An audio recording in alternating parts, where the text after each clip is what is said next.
युद्ध में इंद्र के समान पराक्रमी पुरीश्रवा महाभारत कुरुक्षेत्र के युद्ध में कौरवों की ओर से लड़े थे। उनके दादा का नाम बहलिका और पिता का नाम सोमदत्त था। पुरीश्रवा बहलिका राज्य में स्थित एक छोटे से क्षेत्र का राजकुमार था। पुरीश्रवा के दादा बहलिका राजा शांतनु के बड़े भाई थे। इस कारण पुरीश्रवा कुरुवंशी था। ऐसा भी कहा जाता है कि देवकी के स्वयंवर के समय सोमदत्त की राजकुमार सिनी से लड़ाई हुई थी। अपने मित्र वासुदेव की ओर से लड़ते हुए सिनी ने देवकी का स्वयंवर में से अपहरण कर लिया था। इस घटना ने दो राजवंशों के बीच शत्रुता को जन्म दे दिया था। पुरीश्रवा ने अपने भाई शल के साथ मिलकर कई योद्धाओं के साथ युद्ध किया था। शल का वध सहदेव के पुत्र श्रुतकर्मण ने किया था। ऐसा भी कहा जाता है कि महाभारत युद्ध में उन्होंने अपने दादा और पिता के साथ भाग लिया था। वे कौरव सेना के 11वें सेनापतियों में से एक थे। पुरीश्रवा के रथ में युग का चिन्ह बना हुआ था। सूर्य के समान प्रकाशित होता था और उसमें चंद्रमा का चिन्ह भी दृष्टिगोचर होता था। 13वें या 14वें दिन सात्यकी ने कौरवों के अनेक उच्च कोटि के योद्धाओं को मार डाला, जिनमें से प्रमुख जलसंधि, त्रिगर्तों की गज सेना, सुदर्शन, म्लेच्छों की सेना, गणपुत्र, प्रसन्न आदि थे। ये देखकर पुरीश्रवा ने सात्यकी को घेर लिया। पुरीश्रवा ने इससे पहले सात्यकी के 10 पुत्रों का वध कर दिया था। इसके बाद सात्यकी पुरीश्रवा के साथ द्वंद्व युद्ध में उलझा रहा।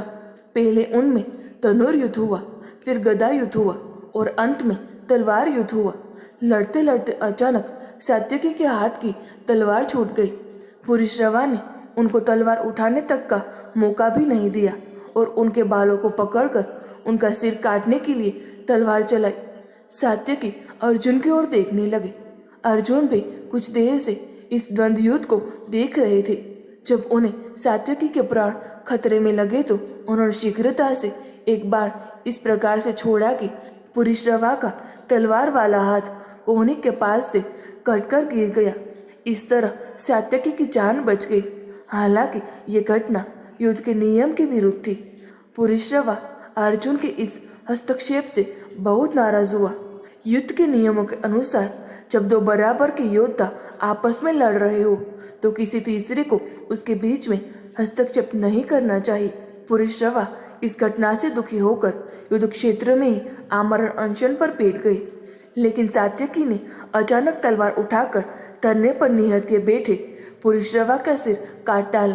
सात्यकी को श्रेष्ठ योद्धा माना जाता था, लेकिन उन्होंने क्रोध में आकर यह अत्यंत अनुचित कार्य किया था। पुरीश्रवा का सात्यकी ने जिस तरह वध किया, उसके उस कर्म से सैनिकों ने उनका अभिनंदन नहीं किया। लेकिन सात्यकी ने इसका जवाब दिया कि जब अभिमन्यु को मारा जा रहा था तब तुम्हारा धर्म और नियम कहाँ था। महाभारत युद्ध के बाद यदुवंशियों की एक सभा में किसी बात को लेकर कृतवर्मा को बड़ा क्रोध आया और उन्होंने एक हाथ उठाकर सात्यकी का तिरस्कार करते हुए कहा। पुरीश्रवा की बांह कट गई थी और वे मरणांत उपवास का निर्णय कर युद्ध भूमि में बैठ गए थे। उस अवस्था में भी तुमने वीर कहलाकर भी उनकी नृशंसता पूर्वक हत्या क्यों कर दी थी? ये तो नपुंसकों जैसा कृत्य था। इस बात पर सात्यकी को क्रोध आ गया। उन्होंने तलवार से कृतवर्मा का सिर धड़ से अलग कर दिया। बात बढ़ती चली गई और इस तरह मैसूर का युद्ध प्रारंभ हुआ, जिसमें यादवों का नाश हो गया। दोस्तों, आपको ये पौराणिक कहानी कैसी लगी कमेंट में ज़रूर बताएं। वीडियो को लाइक करें, शेयर करें और हमारे चैनल को सब्सक्राइब करना ना भूलें। धन्यवाद।